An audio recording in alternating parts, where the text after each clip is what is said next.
On Thursday, August 30th, 2018, CBI, Field Agent Greg ZENTNER, interviewed Anthony Brown at the Anadarko offices located at 501 North Division Boulevard, Platteville, Colorado.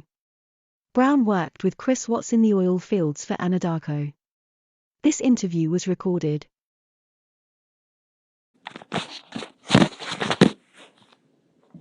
And Brown? Yes, sir. What's your date of birth, Tony? 9/26/86. What's a good phone number for you? 970.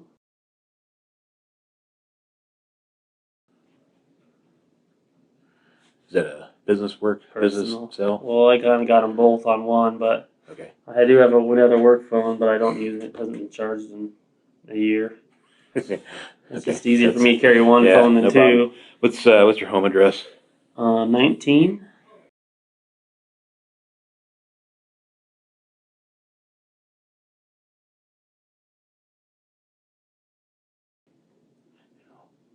M-I-L-I. M-I-L-L-I-K-E-N.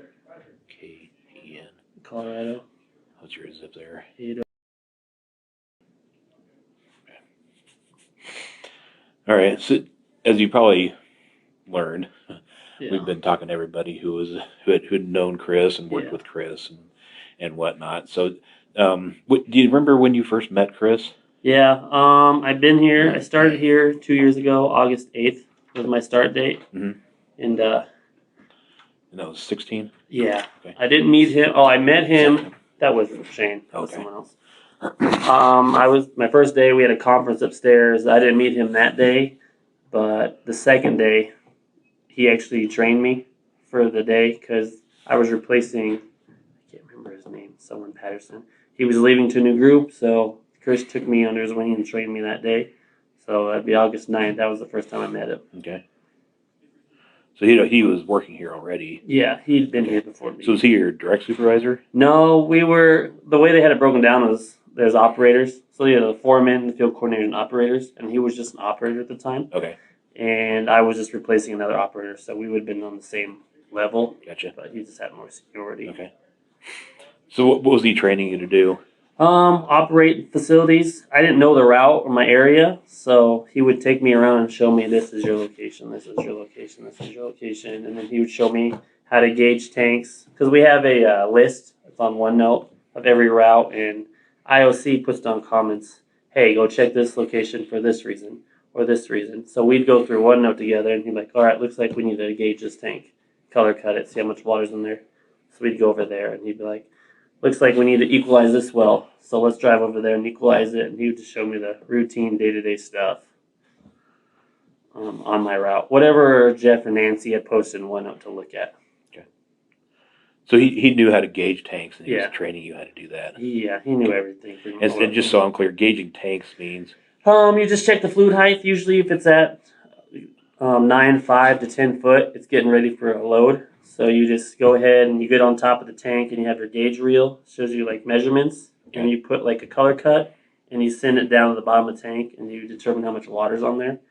And you don't want to send more than 10% water to the haulers. So if you gauge it at a foot, like, oh, there's a foot water, then you go on the backside and drain the water off.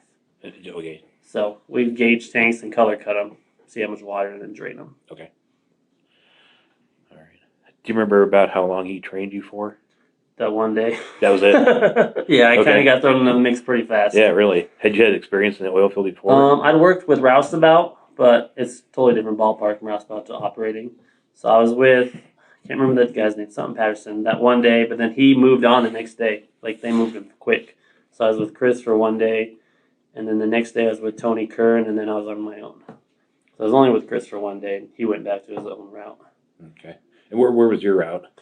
The numbers change so often. Like, I think we were the East 10s, and it was pretty much the county roads 41 and 22, all the way up to county roads 28 and 39, and then on 41 all the way to 49. It was like a 16 square mile radius. 41 to 49? Yeah. Okay. And then from 22 to 28. At when I first started, but we've shifted around quite a bit. You said 16 square miles. Pretty much, yeah. How many sites were on there? Do you remember? At the time, I think I had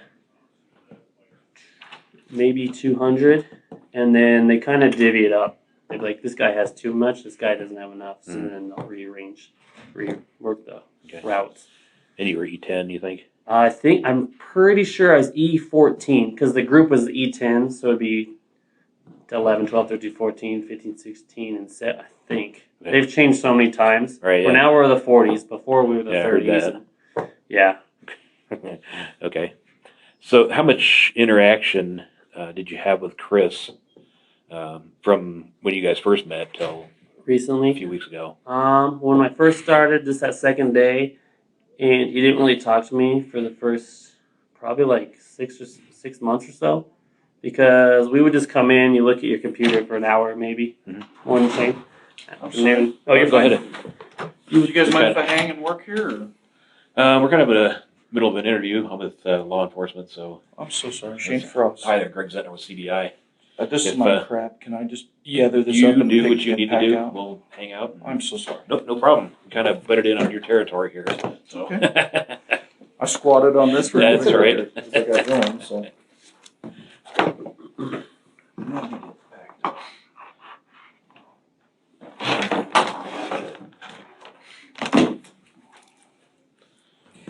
Problem with technology is you get so damn strung out that, Yeah, I know. you know.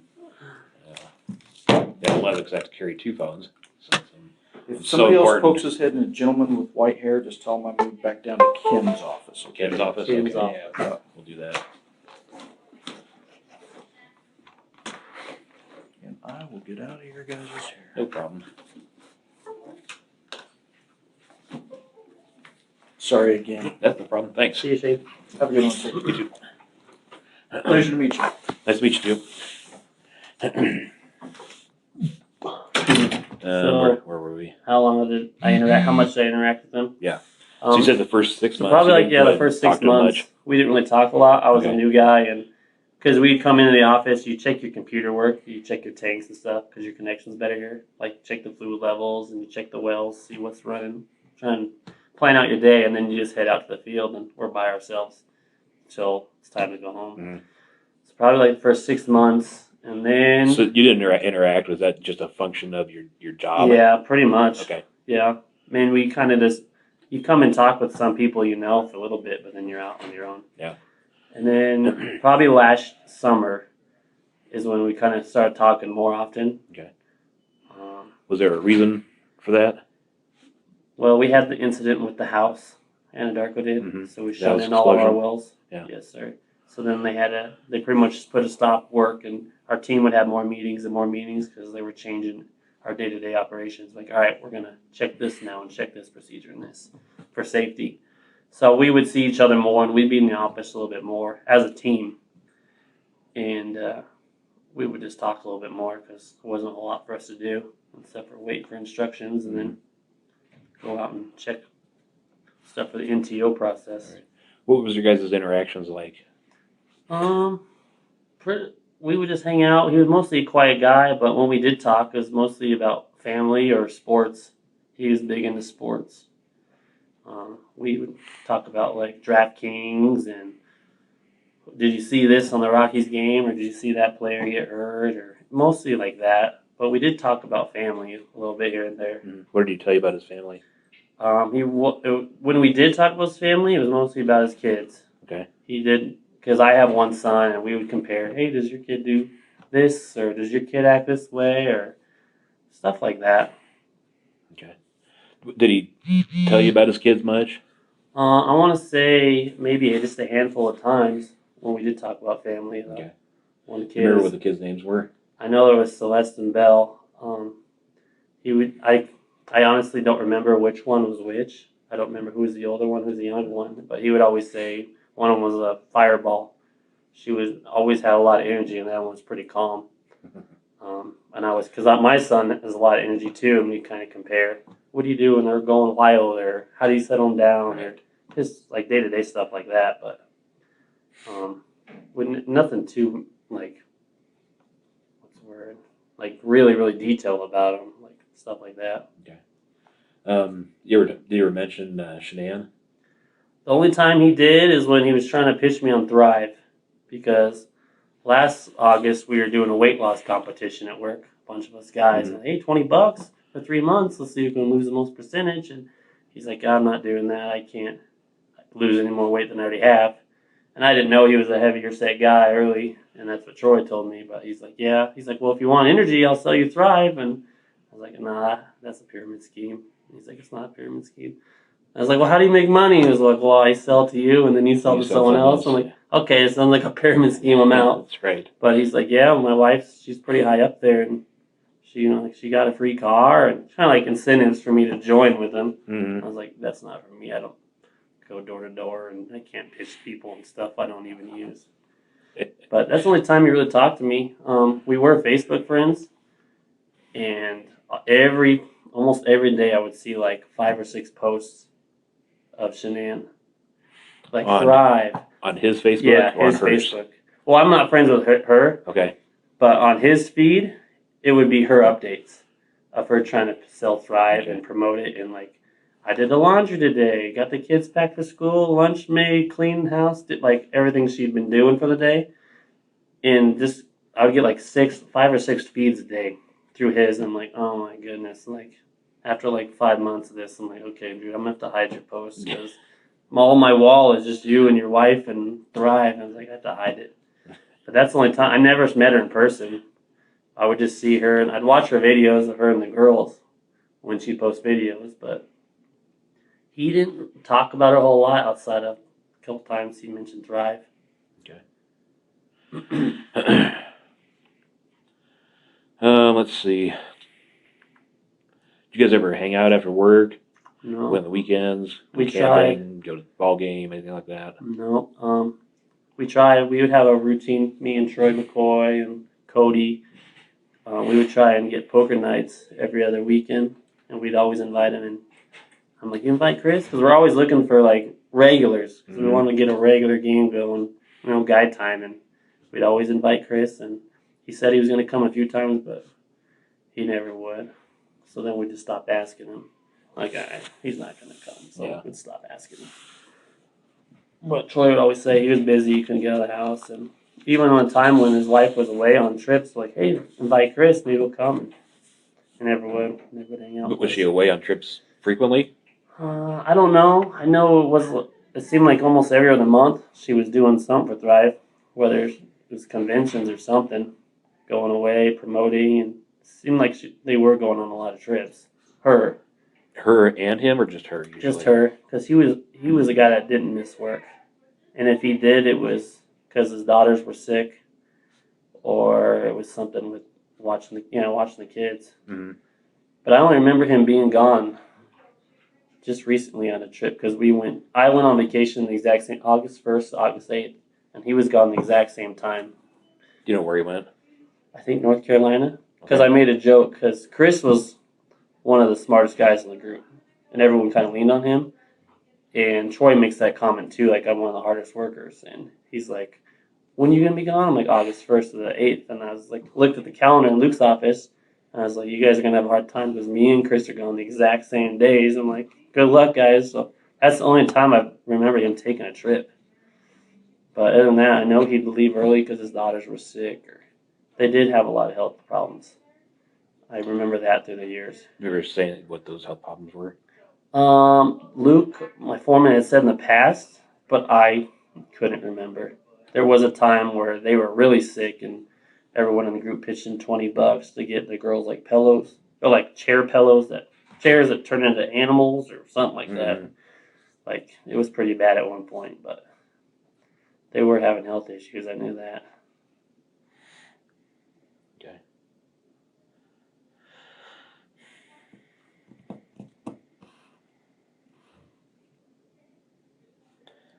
When was the last time you actually saw Chris? That Wednesday, we came back the same day. I came back August.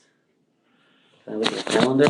Because I remember I came back to work that Wednesday. So I was off August 1st because I went to Florida, and I came back the night of the 7th. And he came back. We both came back Wednesday, August 8th. So yeah, August 8th was a Wednesday. Yeah, I saw him that morning, and then he was off, I think, the next Thursday and Friday. I think because he was taking Shanann to the airport. And that was the last I saw him. That was it. I know he was at work that next Monday. That's when everything went down. And I was going to go out to that location, but I have a new guy, Frank, with me. And I was like, Frank, we don't need to go out there because there's going to be 5 or 6 people. Like, there's no point in having almost the whole group out there. So I was like, let's not even go over there. So I would have seen him that morning, but I didn't go. Yeah. That was Serby 319, is that right? Serby 319. That was 813. So that would have So been. you were gonna go. Yeah, because Why were you gonna go out there? my new role, I'm a rover in the group. They just because people have been moved on to different groups and they kind of got to fill positions. And myself and Robert Mary are rovers, so we don't have a set route that we need to attend to. So we kind of just go where need be. And I didn't have anything going on that morning. And I was like, well, I can go help because that's a pumping unit out there, and I don't have a lot of pumping unit experience. So I was like, yeah, I'll go out there and watch you guys fire it up, and I'll see the steps and stuff. But then like, well, can we have Frank right along with you? I was like, yeah, Frank can come with me. So then I was like, well, Frank, we're not going to go way out there. There's going to be too many bodies. So Frank and I, we just found other stuff to do. So who all was out there that you're aware of? That I'm aware of, I know Chris is out there. I knew it's Cody's location. Cody was going. And Troy, he's one of our pumping unit experts, Troy McCoy. And I know Cody was going to go. He's temporarily out of the group, learning automation, cross-training. So they were going to have Melissa run his route for him, which she's doing right now. And Chad was taking Melissa out there. So Chad, Melissa, Cody, Chris, and Troy. Those are the 5 I know that were out there. Okay. So I told Frank. And why was everybody going to 319? Why was everybody? Because they were starting a pumping unit up for the first time. And Chad was our field coordinator at the time, so he needed to be there. Troy's our pumping unit expert. He can troubleshoot anything. It was Cody's route, and Melissa was getting ready to take over Cody's route while he cross-trained in automation. Okay. So we had somebody running it. Okay. Did you know of any problems with 319? No.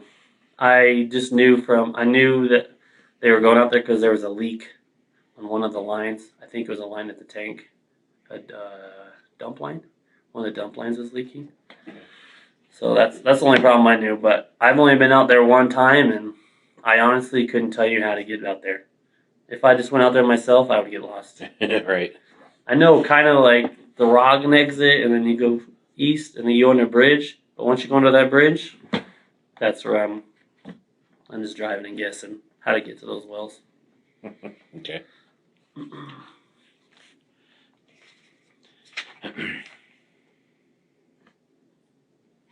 Did Chris ever mention to you he was having problems with his marriage or anything like that?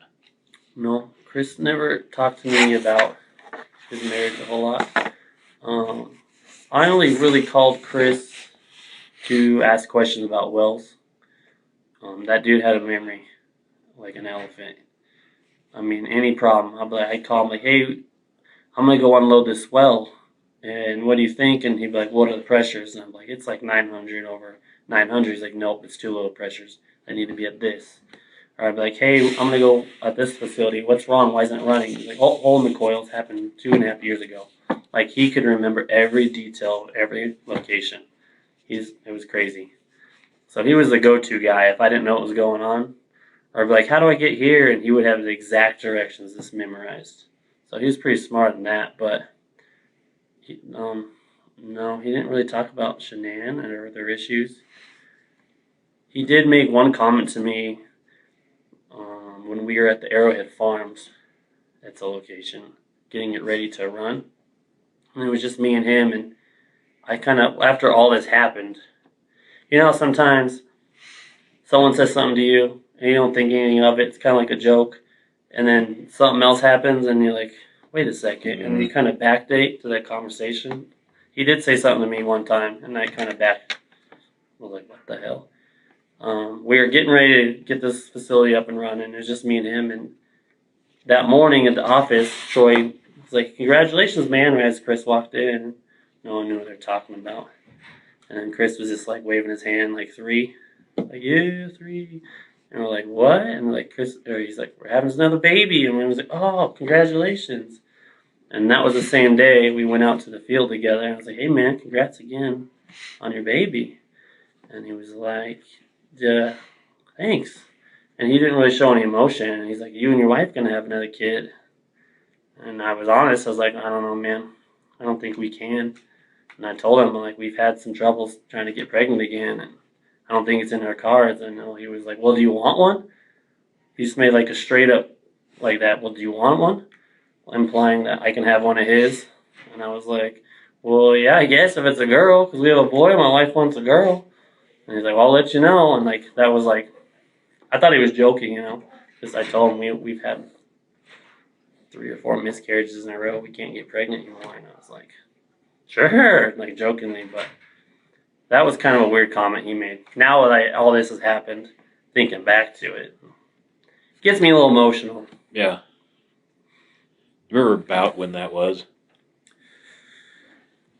Oh, maybe 2 months ago, 2.5.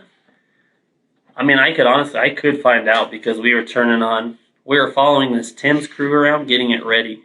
And a Tim's is like tank emissions management system, per state requirements. And we were getting all these locations ready. And we went to the Paragon and we went to the Arrowhead Farms that same day. Where is Arrowhead Farms? Arrowhead Farms is off County Road.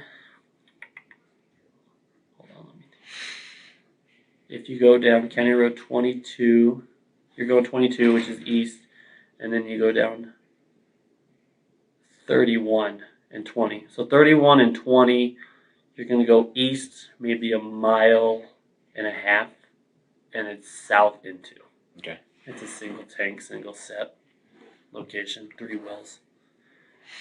And then the Paragon, we were there the same day. That's off 37 in maybe 37, 18, south a half, east into. But we were going to these locations in the row, getting them ready for this crew to come in and work on them. And he made that comment, and I didn't think anything of it until all this happened. I was like, well, shit. That kind of sheds a new light on it. Yeah, it did. And it kind of stuck at home. Yeah, I'm Me and sure. my wife do have issues with that. Yeah, no, I can see how that'll be. That's kind of sticks in your head. I can see how that Yeah.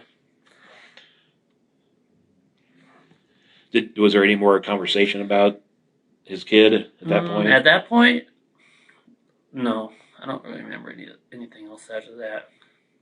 But I just remember that comment he made. And I was just joking. Sure, if it's a girl, my wife wants a girl.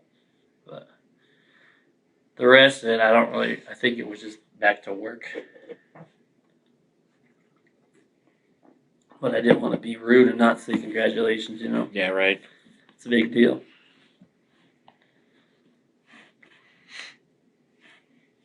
But other than that, it was mostly football, sports talk, and fantasy football talk, and just random BS and, Yeah. small conversations. Did you ever talk about going to the Rockies games or Bronco game or anything like that? I know he would only talk about it if the Steelers were coming to town because he's a big Steelers fan. He was diehard Steelers. So anytime anything happened to the Steelers, we'd give him crap because we're all Broncos fans and he was a Steelers fan. But I know that he would go to those games. And as far as going to the games, no. As Rockies, no. But he followed the sports, every team. Because I'd be like, hey, did you see what happened to Arenado with that fight he got into? And he knew everything. It's like you watch sports in every day. Kept up with every topic. Because there'd be a lot of times where he would just address me with that. Hey, did you see this happen in football? I'm like, yeah, I saw that. That's crazy. Stuff like that.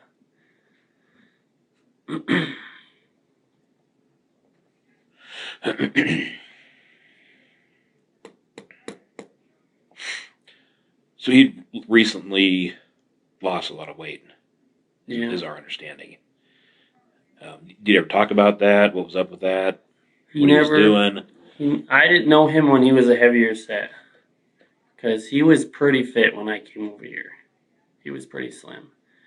But I know he would just go running every morning. He told me he'd run like 5 miles every morning before, well, now that you may say that, there's another thing he said. he would just say he'd go running 5 miles in the morning.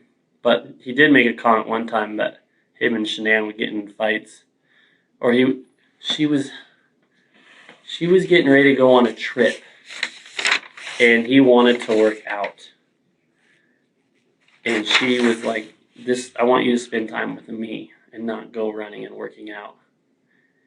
And this must have been before they went to North Carolina then, because he was like, "Yeah, now that Shanann's gone, I can start working out again." And I was like, "Oh, she won't let you work out?" And he's like, "No, she's getting mad because I wouldn't spend time with her, and I just wanted to run in the morning." And he's like, "Now I can run without getting in trouble." He did make that comment. That's the same day as the baby talk. Same day? The same day as Arrowhead Farms. Now that you say that, he did say that. He's like, "I can finally exercise without getting in trouble."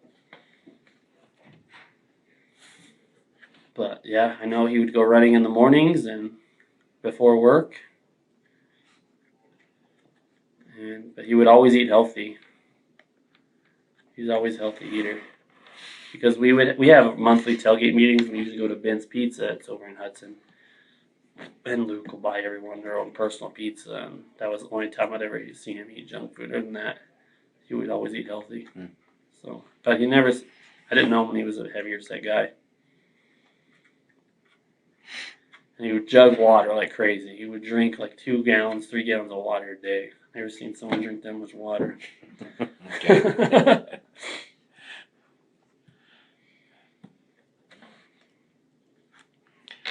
Let's see.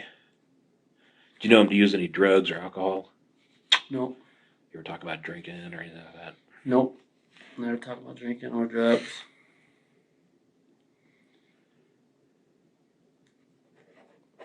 Water and Thrive. That's all I heard about him drinking.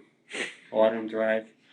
So, And protein. is there like a protein shake or mix or whatever they have? They or have Thrive? all kinds of different Thrive supplements. There's different flavors and shakes. Because I'd be like, "What's the flavor this month?" And he'd be like, "Coffee" or whatever. And it's all like you mix it in protein. That's all he would take. But as far as alcohol, I don't know. Okay. No drugs, marijuana, anything like that you're aware of? No. Do you guys get tested for marijuana? Randoms. Last like 4 months or so, they would have meetings, and they would just shut the door, and then whoever's in there, it's randoms. And if you had any, is like 0.001 on you, you're gone. Fired. Yeah. There's 0 tolerance here. They're just trying to clean up, Yeah. But no, I don't know if he ever got tested. I know I didn't get in any of those meetings or tested. I don't know anyone that got fired. I know people that got fired, but I didn't know them. But So Monday the 13th, you were gonna go to 3-3-19, but you didn't. yes. And the rest of the day, did your path happen to cross with Chris at all? No, it did not. Nope. That was probably been Tuesday because I had no clue. Because I was in Luke's office. Luke was at his desk. Chad was sitting there, and I was just standing there talking to Luke about some stuff, and I don't remember what I was talking about. But Chad called Chris, and I heard Chris talking to Chad on the phone, and he's like, "Oh, I was already headed out to 319." And I was like, "Dang, that's freaking early." I was like, "Why is he going out there so early?" Because he would always come into the office every day. So that's Monday morning? Yeah. So let me... I heard him on the phone talking to Chad about already being out there. So Monday morning, you're here. Do you remember about what time you got here? I'm usually at the office around 6:10. Okay. That's usually my walk in the door time. And so you're in the back? I'm in Luke's office, down the hall talking. So this is probably when I heard him on the phone. And who's he talking to on the phone? Chad. Is that Chad McNeil? Chad McNeil. Luke doesn't usually get here till 6:30, and I don't go and talk to Luke right away because if he doesn't have his energy drink, you don't want to go talk to Luke that early. Sounds like maybe he needs a Thrive drink. He's got a NOS in his hand every morning. Really? If he just sits down at his desk and anyone goes in there right away, it's like, what the hell do you want? Let me sit down for a second. So it's probably like 6:45, 6, maybe 7 when Okay. I was in the office, in Luke's office talking to him, and I heard him on the phone. So Chad's on the phone with Chris. Yeah, And Chris says he's already at 319. yeah, he was already out in the field. That's what he said. I'm out in the field Okay. because I didn't know what location they were at the time. So he's out in the field. And Chad was calling him to see if he had the Canon cables. And those are cables you hook up to your truck. You could hook up to the pumping unit and jump start it. And he would see if he had them. And he said no. And he's like, I think Tony has them. Tony Kern. Who initiated that phone call? Do you know? I think Chad. I'm not sure. Because I know they were looking for the Canon cables to start up the pumping unit, to jump start it. Okay. And I remember saying, no, I don't have them. I think Tony has them, Tony Kern. And that was about all I remember from that phone call. Okay. But you knew that Chris was out in the field already. I knew he was in the field. And that's unusual for him to be out there? It was very unusual. Yeah. He's always in the office. He's usually like a 6:15 to 6:30 guy. He's in the office sitting next to us. Because there's usually always myself and Tim. Well, maybe it wasn't Tim. It's usually myself and someone else sitting in there, and then Chris is usually the third person to walk in. And I was like, yo, what's up? And then he fills up his jug and sits down and looks through wells and stuff. But yeah, Chris was always the third one in the group to sit down in that room with us. Okay. Do you remember any other day since you've been with this group that he went straight to the field? Never. Okay. Because he'd never do that. And we used to have this one guy in our group that would always say he was straight in the field every morning. Because we have a group me app. That's how we keep track of where everyone is. Just by, you can't GPS them, but they communicate. And he would always say, in the field, and we'd always laugh like he's not in the field. And he was the only guy that would ever do that. I'm like, he's still at home. But Chris would never go straight to the field. Okay. And I don't think that morning he even put it in there because I was like, where's Chris? And they're like, oh, he's in the field. I was like, oh, okay. That's weird. He's the operator, is that right? Chris, I'm sorry, he's a field. Would you say? He would be a field coordinator Field now coordinator. because Tony got moved over. He's now foreman, and Chris and Troy stepped up. Because at the time, Chad went to Texas to help out. So Troy and Chris, were acting field coordinators, and myself and Robbie went to Rovers. Okay. So do field coordinators generally go out to fix wells, fix lines? Yeah, I know that Chris had pretty good mechanical knowledge. But. Sometimes. I mean, if they did, they were with the operator. Like, if there was ever a problem, before it was Tony and Chad, they would always say, hey, let's go together. Let's go fix this. So they get a person, the operator can see what's going on. But usually not just straight out to the field unless it was serious. Like, hey, this needs to be done by 7 a.m. because the rig's moving on or someone's going to be working over there. We need to get someone out there right now, but usually not. But with things being as slow as they were, like we're not turning on new facilities right now, there's not a whole lot going on. So to keep busy, some of us go out earlier than others. But no, it's not like for a field coordinator to do that. A rover, yeah, but usually not field coordinators. Okay. So is that a field coordinator's job to go out and... I wouldn't say it's necessarily his job, but it's more of the operator's job to go fix that stuff. If the operator doesn't know how to do it or doesn't feel comfortable, then he can have whoever, another rover or a field coordinator. Field coordinator is pretty much just to watch over the field and will help out where they're needed, but to make sure people are doing their jobs. Okay. And then the rovers are the freelancers. So it's like operator's the bottom, and they call the rovers first to come help them out, and then they call the coordinators to help out, and then up the list, depending on the severity of things.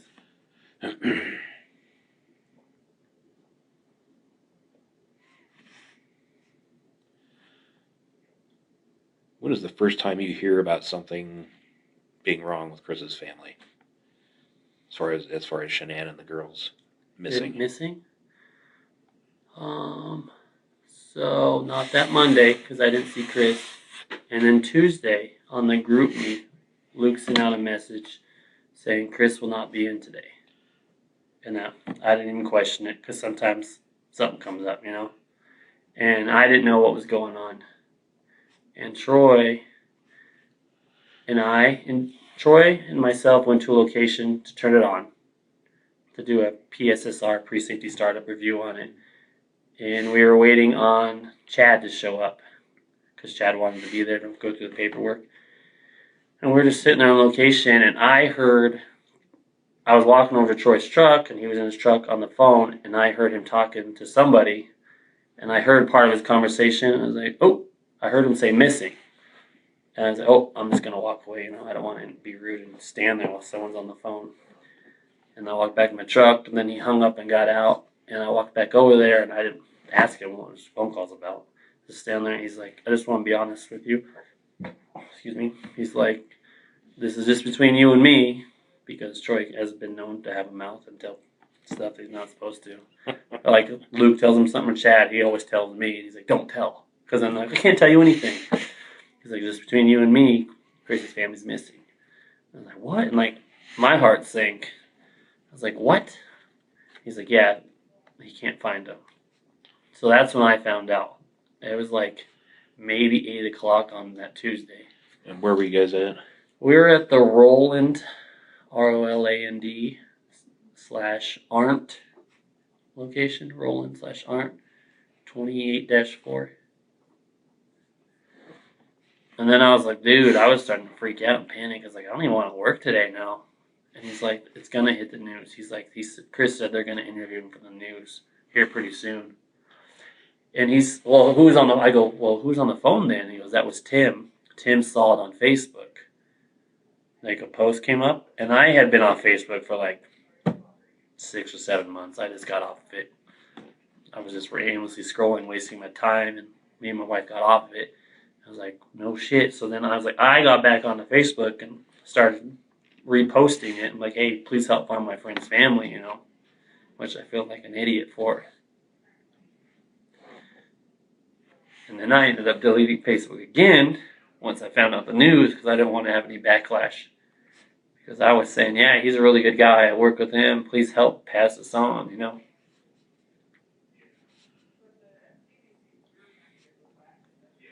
But it was that Tuesday. It's probably like 8 in the morning.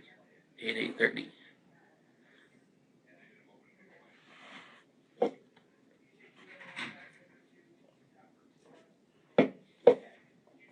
Did you and Troy talk about it? Yeah, we talked about it. And he said, between you and me, he's like, Chris and Shanann have been having some issues. I was like, really? I was like, I never would have suspected that. He's like, no, but he said Chris has been sleeping on the couch a lot. And Chris has told him that they were having some issues, but nothing serious, because Troy offered. He's like, if you want me to come to my house, place to stay, that's fine. He's like, no, it's not that bad, just arguing. And Troy's like, well, Chris said that she took her wedding ring off and left it on the counter. And I was like, oh shit. So we start speculating, you know. Yeah, What we're speculating about. We're like, well, she got so mad at him and took her ring off the counter. Maybe she just fucking left. Sorry for my language. No, you're good. Maybe she took off. And I was like, maybe, well, she was in North Carolina for, I don't know how long she was gone for that time. Because I know she was by herself out there for a short period, and I think he went a little bit later, something like that. I was like, maybe she was planning on leaving him. I was like, maybe she met somebody on her Thrive trip, because she would go on Thrive trips so often. I was like, good possibility she met somebody on her Thrive trip. She came back home, knew he was going to work, and she took off. And Troy was like, well, that's the thing. They have looked at the cameras on, you know, the doorbell and the neighbors, and they didn't see nothing. I was like, well, that's a clean getaway, man. Then she probably slipped out the back. And he's like, well, they didn't take any clothes or anything. He's like, not even the medicine. And I was like, well, she's been planning this whole time. Maybe she's been stashing money, you know. Well, that's what we got from her leaving the wedding ring on the counter. And he's like, it's a $10,000 wedding ring. So Troy said, but I don't know. I never saw it. But you know, so I was like, best case scenario, she left him, took the girls and left him. But that's all that we could speculate on, because we never saw that coming from him. Never. Not I would have put anything on it. Said I haven't seen 1 ounce of violence in that guy. He's always calm. He's cool, collected, super smart. I've never seen him get angry. I was like, something happened, and maybe she left. And that's when I started sharing it on Facebook. Please help find my friend. And then when you see his interview, and we had a meeting with the group before we knew what everything that went down. And we're like, everyone in the group said, we watched his interview, and they're like, that's Chris. That's just Chris. He's always calm. He doesn't show any emotion. If he laughs, he barely laughs, like a little snicker, you know. But we're like, we thought that was a nervous laugh, like, because he's not a big people person. If he doesn't know you, he really doesn't talk to you, unless over time he slowly starts to, you know, let you in. But when he made that little laugh on the camera, I'm like, that's just a nervous laugh. I didn't think anything of it, but I just never would have guessed that was going to be the result. What about this part is upsetting you so much? I think it's the daughters. In my head, I visualize everything. That's okay. Take your time.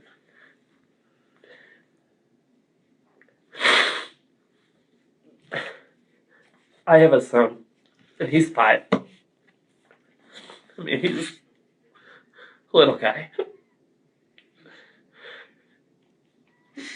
And I couldn't imagine doing that to someone. And when I picture in my head, because I know Chris. I thought I knew him. Just the image of him hurting those girls. And him putting them in those tanks. Just so 2 girls, so innocent. So it hurts me. And no one, over the last 4 years, my wife and I, we've lost 3, I can't even count it. It's 3 or 4 miscarriages. We can't get to 8 weeks. And there's people out there that would, you know, do anything to have a kid, another kid, and they can't. And then someone does something like this. Just take their kid's life. Sorry.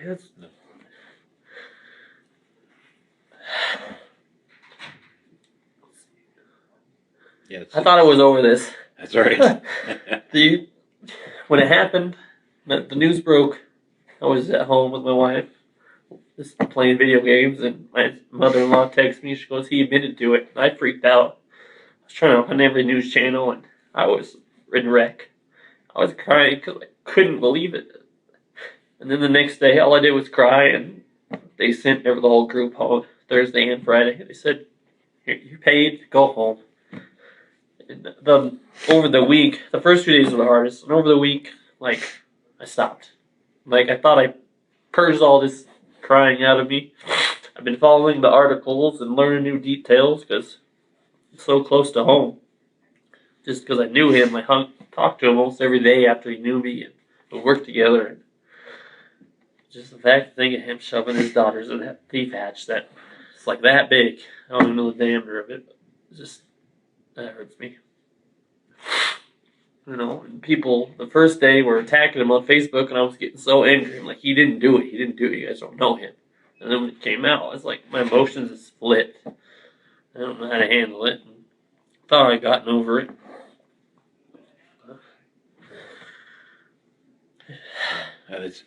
It's incomprehensible, that's for sure.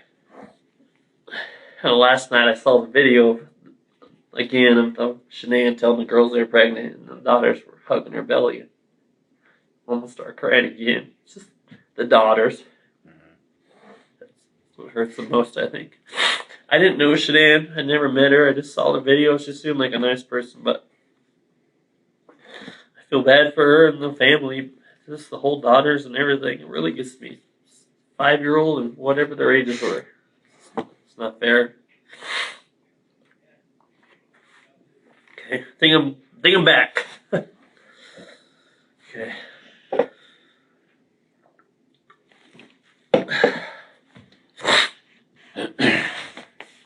So when you're out on I forget what they call the site. Aren't? The rolling art Yeah. with Troy. Yeah. So you're out there and you start hearing the news. Yeah. And do you guys work the entire day? Does somebody call you and talk to you about it? Or? Well, we were talking, and then Daniel showed up, and I didn't say a word to Daniel because Troy said, "Between you and me, this is what's going on." Daniel showed Who's up. Daniel? Daniel Barr. He's an operator. It was his location that we were trying to get turned on, but there was some locks on there from someone else, and there was a piece of equipment that needed to be installed. So we ended up not even be able to do anything on that location. And then Chad showed up, and he didn't say anything about it. Obviously, he knew, because I guess those guys knew from yesterday. Why? Because Chris went home that day early. Mm-hmm. But yeah, I mean, actually, I was with Troy the remainder of the day. I couldn't even tell you what other locations we went to because I couldn't get it off my mind of her missing, and I was trying to follow the news, checking the news every 30 minutes, an hour to see if there was some missing persons. I was Googling missing persons Colorado, trying to find anything I could on it to try and help spread the word and help my friend find his family. Mm-hmm. I don't remember most of the rest of the day. Okay. But I know I was with Troy. I think Troy mentioned that you guys went to a training at a pneumatic facility down south of Hudson, southeast of Hudson. Does that sound right? That's the same day we went to the Acatero State 1836 to help. Melissa was out there. What are we doing there?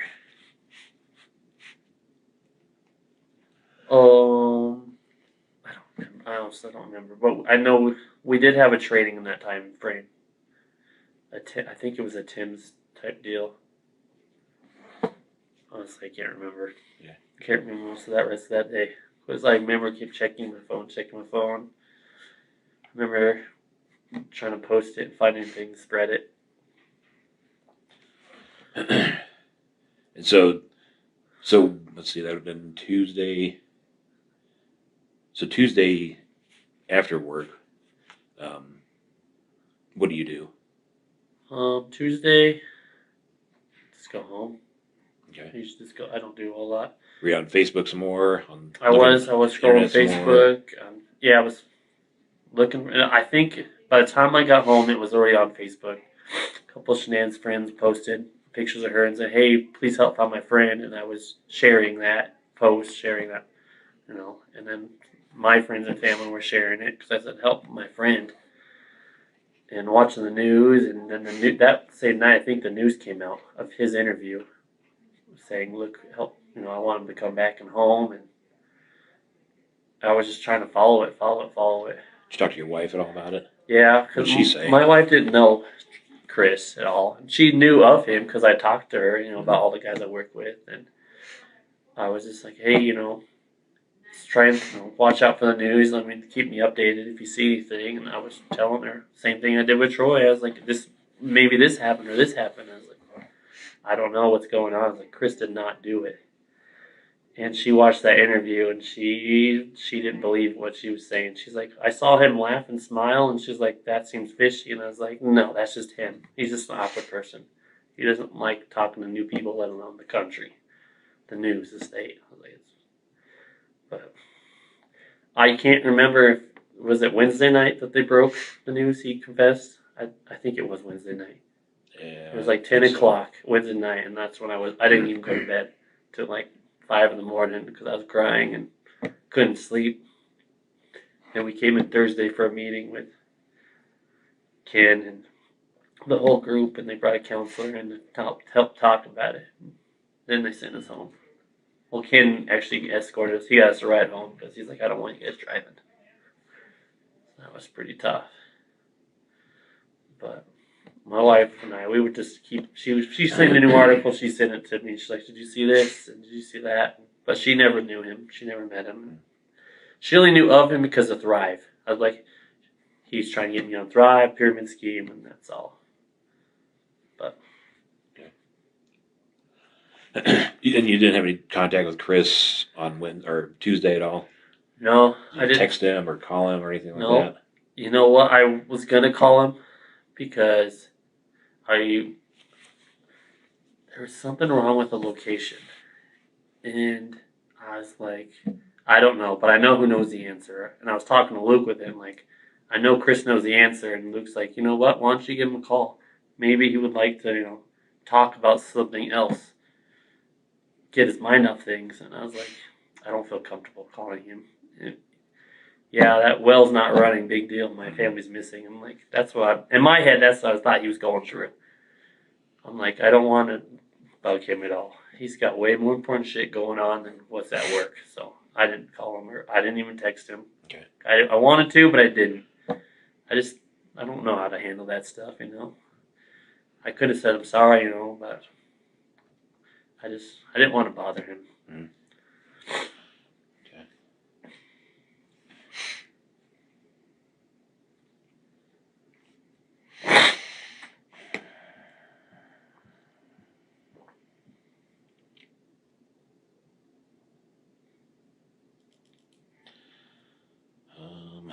What truck did he drive? He drove an Anadarko truck, Ford. Is that an F-250? I think it's a 150. I'm not sure, to be I remember honest. what color it was. It was like a brown, dark brown. Okay. And they all have GPS, right? Yeah, Okay. They all have their GPS, GeoSite, which it tracks everything. It tracks how fast you're going, if you're talking on your Bluetooth while you're driving. Anytime you're talking on your Bluetooth, it tracks it, or location, and seatbelts on, and all of that stuff. That stuff gets reviewed pretty closely, right?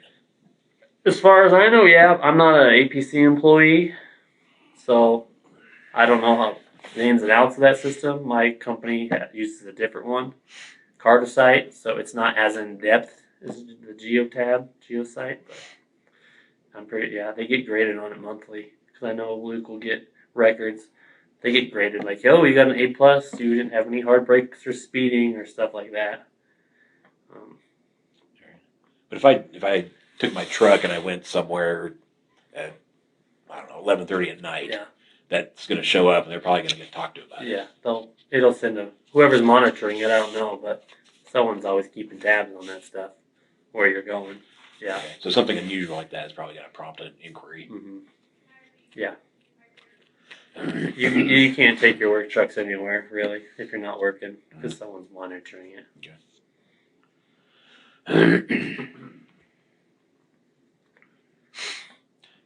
Do you know what other vehicles they had? I know they had a Lexus just because Shanann got it for Thrive. They gave her one because she was so good, high up in sales and hitting her quotas and stuff. But that's the only other vehicle I know they had. And I think that was the only vehicle they have. Because at one point I asked Chris, I'm like, do you have a truck or anything? He's like, oh, there's no point. We have the one vehicle. That's what I think, if I remember correctly. This would have been over a year ago. And he's like, no, we just have the one. There's no point in me needing one. Okay. But I know they were looking into getting a Tesla, because I guess he was hitting his goals for Thrive. But I know he didn't even sell the Thrive. Shanann was selling her portion, and she was selling his as him. Okay. So he was getting points too, and they were looking at another Lexus or a Tesla. He's like, yeah, I'm on pace to get either one of these vehicles for free. So I don't think he ever got it, because I never heard anything else about it. But. Okay. Do you remember they were talking about any other vehicles they had? No. Just that white Lexus.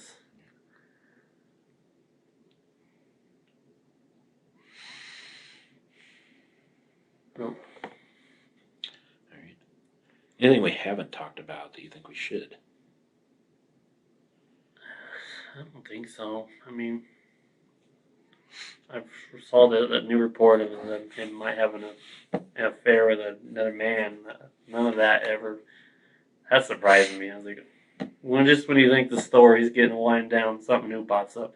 None of us suspected that. I mean, As long as we're going down that road, do you know?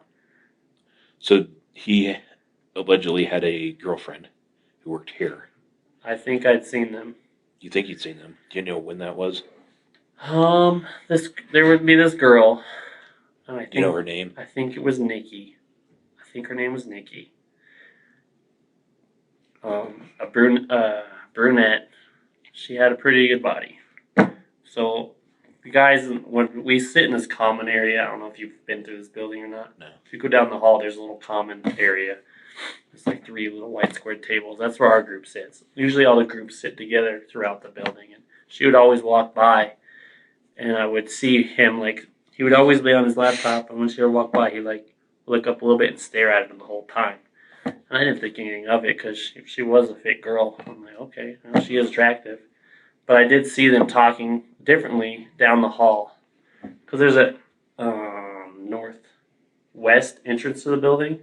When you walk in, there's a little monitor TV screen, and it says oil prices. They're up, kind of like up 2%, down, little updates. And I did see him talking to her in the hall, and they were with it like pretty close. Like, I don't know, like too close for my bubble, like closer than you and I are right now. They were talking, and I didn't think anything of it. Because right where they were, if you just go east a little bit, there's a gas monitor room. And that was what she did. She would make sure the gas monitors were calibrating and take care of that room. So I was like, oh, maybe he's just talking about the gas monitor. But when they said he was having an affair with the girl at work, I'm like, there's only 2 females in this office I've seen him talk to. And one of them is impossible. Isn't Nancy? She works in the OCC, but she works with all of our group. I'm like, that's out of the question. And I was like, I've seen him talk to her, and I see him staring at her every time she walks by. And the guys that say it, they know she's attractive, and she's like, and she knows she's attractive, so she's trying to get attention, Right. Because the fridge is in there, and she'd put her food in there, but he would always stare at her awkwardly. So when they said that there was a girlfriend or a girl involved, that was the first person that came to mind. Like, it's her. I know it is her. And then a couple other guys said that they knew that it was her too. And then when they said that, I went to go check because there's a parts room you can get, and her office is right there. Her nameplate was ripped off the wall, and her stuff was gone. I was like, okay, 2 and 2 together. It's got to be her. Do you remember about when it was you saw them talking by the back door? This might have been 5 months ago, maybe. It wasn't within all this happening. It might have been 5 months ago or so. Okay. I don't know. I'm like a visual person. I see things, and then when something comes up, I can go back and reflect. I'm like, oh, well, I did see them talking in the hall pretty closely. Mm-hmm. And I was talking to some other people because, you know, something happens in the office, word's going to spread like wildfire. All right. And I was talking to some other guys, and he's like, yeah, I saw them talking real close. And I was like, yeah, that's what I saw too. And I was like, it's got to be her, and she's gone now. So, but it was about 5 months ago or so, because she's been here a while, 4 or 5 months ago. Okay. But, yeah. Any other time you remember seeing them I've interact? never seen them other than that one time I actually talked. I've seen them like make eye contact, but like never say anything because there's little squares and there's 4 seats and our group sits there, and he would never talk to her when everyone else is around. But I did see him all the way down the hall one time, and I just didn't keep walking by, and I'm not going to say, hey, what's going on here? Mm-hmm. I just saw it and just kept walking and thinking anything of it.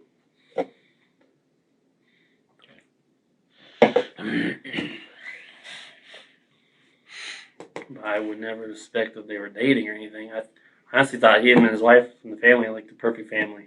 They sounded like an ideal family. Everything was good. I didn't even know they were arguing until Troy told me.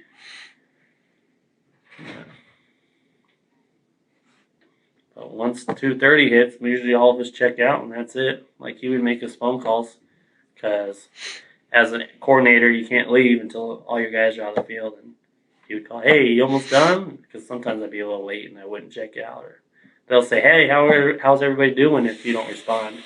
He'll call, hey, are you okay? And we'll make sure you're okay and make sure you don't need help or anything. If not, it's like, all right, you want to check out? Or are you almost done?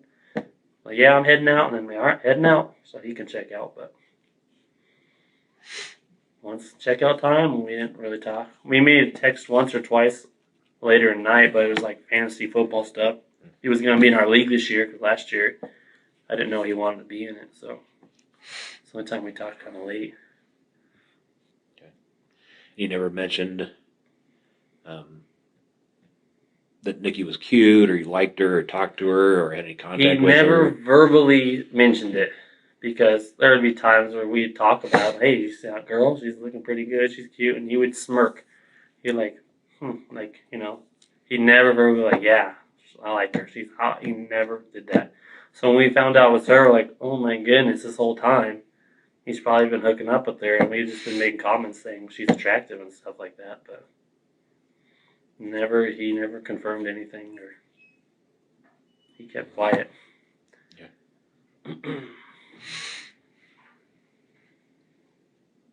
But that was him. He was mostly a quiet guy. I mean, so you wouldn't think anything of it. Okay. All right. Yeah, if you can't think of anything else, let me put my cell phone number on it. I mean, off the top of my head, I mean,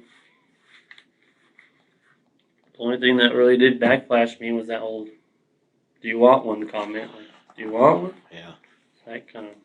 I don't know if it has any weight to it or anything. You know, maybe he was joking, but looking at everything now, maybe he didn't want to have that baby, and he was serious. But his serious was when he said it because he just found out they were having a baby, so it was relatively fresh news to him. Was he one to joke around much? Like, did he make smart little comments or anything He like would that? make like witty comments, but just about random things, nothing like serious. Yeah. Yeah. He was smart. He would have smart quips. Like if someone saw something, he would make a little joke. But pretty much every time you saw him, he would be like, "Yo, what's up?" And then he would just keep going about his business. Unless he knew he was going to be working with you that day, and then you'd talk more to you. Sometimes like, "Hey, we need you to go check this," or they need help. But yeah. All right. Well, thanks for your time. I appreciate you coming down and talking to me.